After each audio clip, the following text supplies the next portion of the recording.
When the New Age thing arrived on the scene, I don't know, sort of 50, 60 years ago, long spiritual traditions and practices suddenly became sort of consumer items.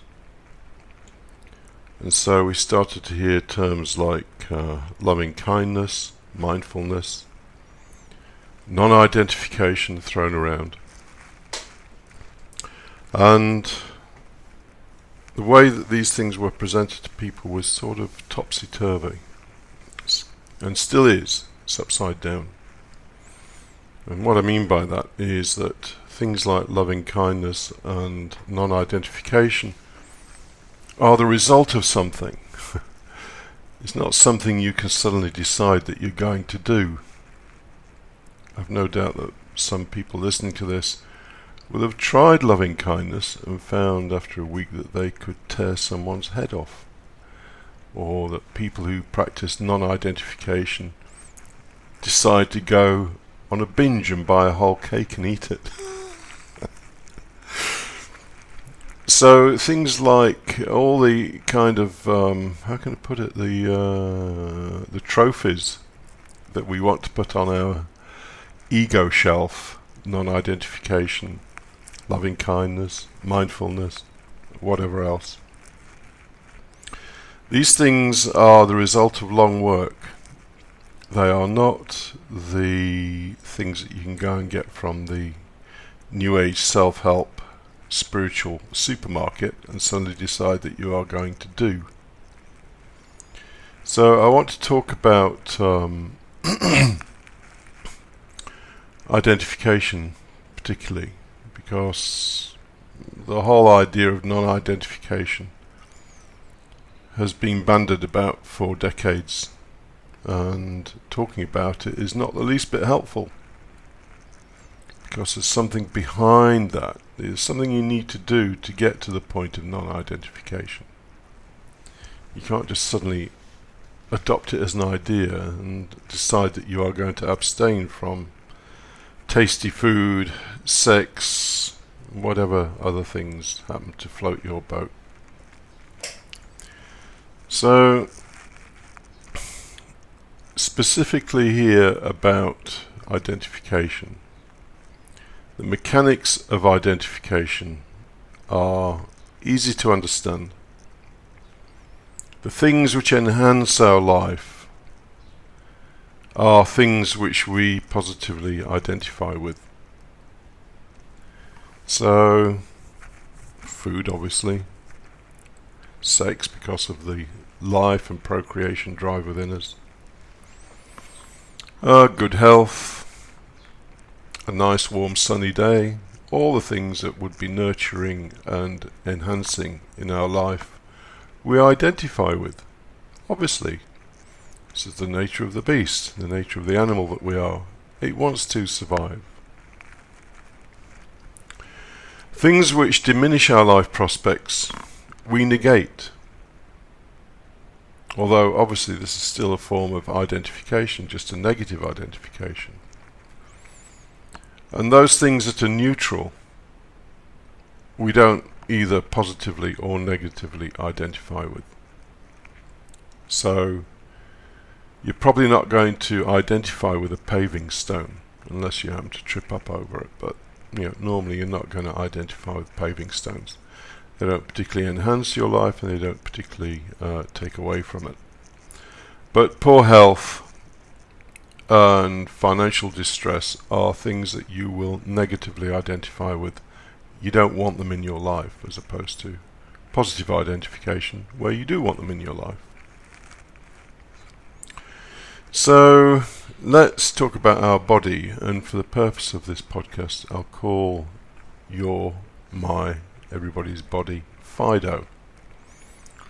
I don't actually know if Fido is a male or female name, but let's pretend it's both, just so I'm not accused of being sexist. So our body, let's call it Fido, is a very simple creature, as are all animals.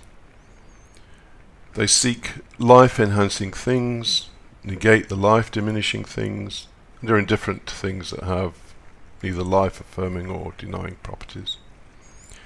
Now, it just so happens that so-called spiritual folk have looked down on this habit of positive or negative identification and told us it is naughty.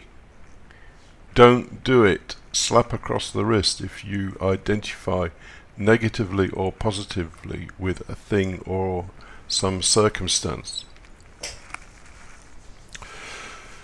It's a bit like saying that the fact that water runs downhill is naughty.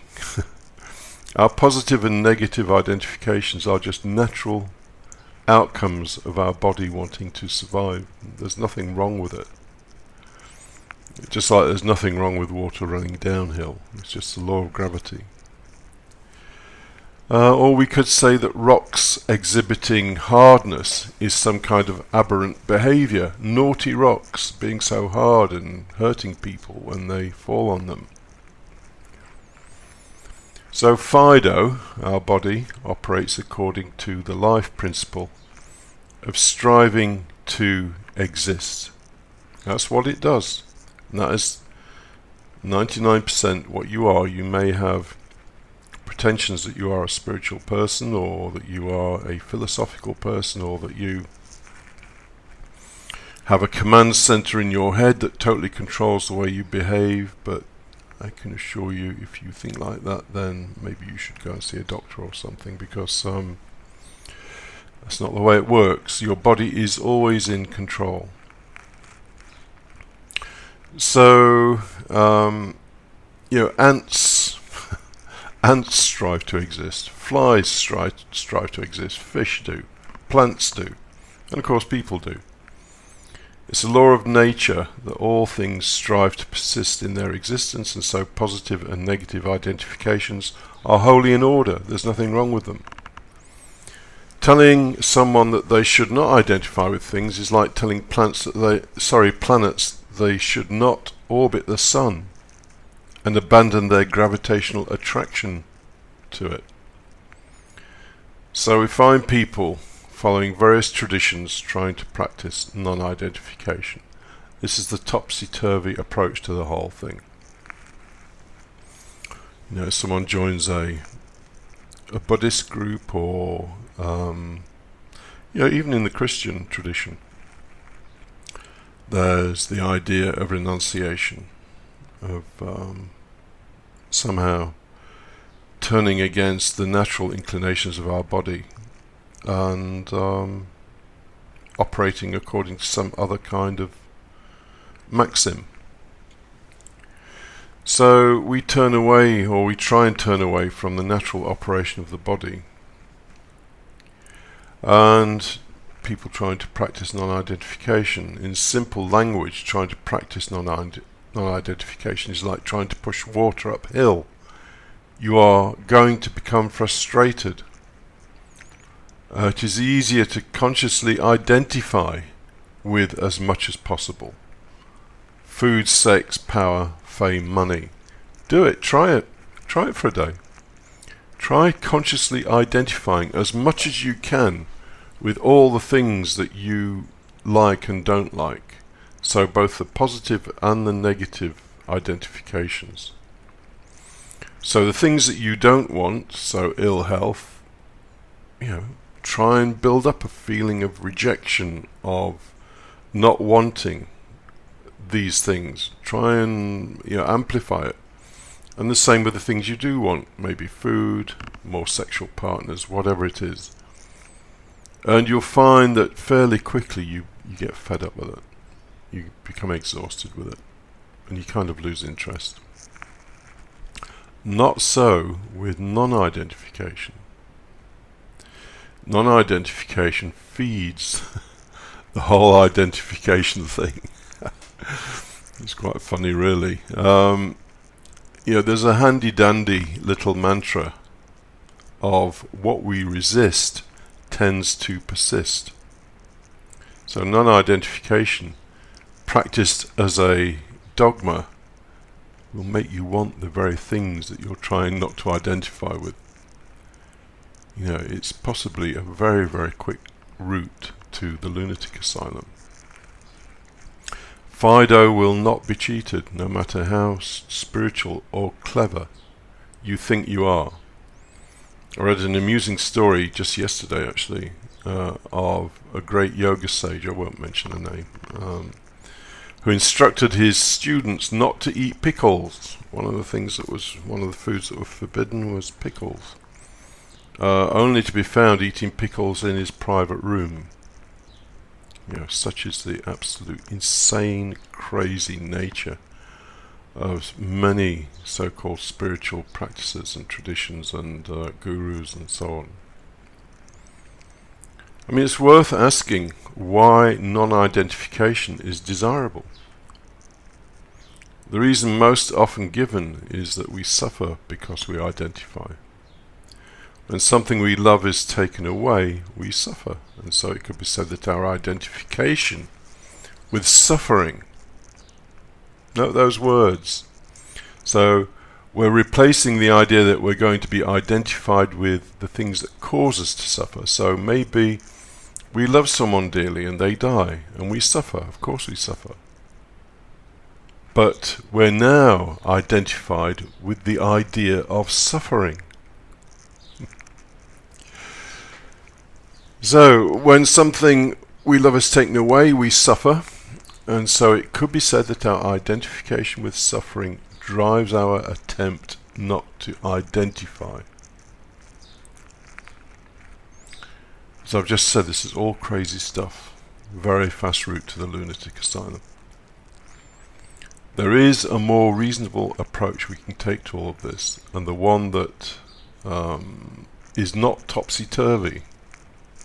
In other words, does not consist of external dogma that people try and apply to their lives. So knowledge and understanding are much more potent than religious or spiritual dogma. And in the New Age, knowledge and understanding were given a very lowly position, because everybody wanted altered states of consciousness, cosmic consciousness, liberation, samadhi, you name it. They were basically, although they would not admit it, they were basically pleasure-seeking. Fido likes pleasure. Fido likes altered states of consciousness. There's nothing spiritual about it. It's just Fido having a good time. So, someone who is interested in the nature of life may establish that overindulgence in food, sex, ambition, and so on lead to satiety. I'm sure I've said that wrong. Anyway, lead to being satiated. And possible suffering. They may also see that the underlying dynamics of life, that each creature will kill others for food, and attempt to dominate others to ensure existence, is a recipe for much suffering. So we have to look at the reality of life.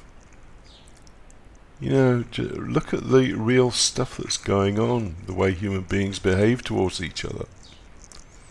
I had a very interesting conversation a few days ago with a group of people about this very topic. And the question that was asked was essentially, is there any kindness and compassion in the world that is not self-serving? And we tried to look at that question as impartially as possible, and we could not reach the conclusion that yes, there is kindness and compassion that is not self-serving. So, Fido is in there all the time, somewhere. So, knowledge and understanding, very important, being put on the back burner, but they should be number one in your list of things to acquire, not altered states of consciousness that give you a bit of a kick for a few days. And trying to understand the real nature of life. There are no shortcuts in this. You have to do the work yourself. This work needs to be done by you as a person. and for the understanding you gain to become part of you. It needs to become what you are. Yes, I understand how life operates. In this way, they will not have to practice non-identification. It will come naturally when it is appropriate. Knowledge and understanding can trump the raw animal desires. And so there is no need for externally imposed disciplines. But in our instant gratification society, people are too lazy to do their own work. And so they look for gurus and spiritual dogma to tell them how to be happy. It doesn't work, and it never will work. That's why you find these people hopping around from one guru to another, desperate for someone to tell them what to do. And of course, that's coming from the outside, so it's not their own knowledge and understanding. So it just doesn't stick. If you want life to have fewer hooks into your thoughts and emotions, then you have to understand it. Understanding is the key, not meditation, fasting, philosophical systems, dogma, faith, devotion, loving kindness, being aware of awareness, or any other silliness. Your understanding is your responsibility. Non-identification is the outcome of the long work of gaining real understanding, and it is not something that can be imposed through dogma. People who try to impose non-identification on themselves will be like a powder keg, ready to go off at any moment. I've seen it many times. I knew a guy once who believed that he could indulge in sex without being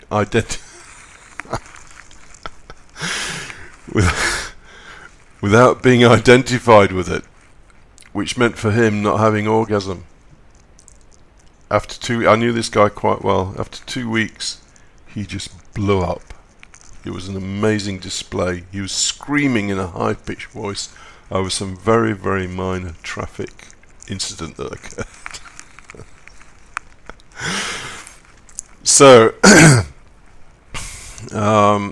people trying to impose non-identification from the outside as a dogma will just basically become very, very volatile. Fido will not be cheated. But somewhat surprisingly, Fido can be made to understand.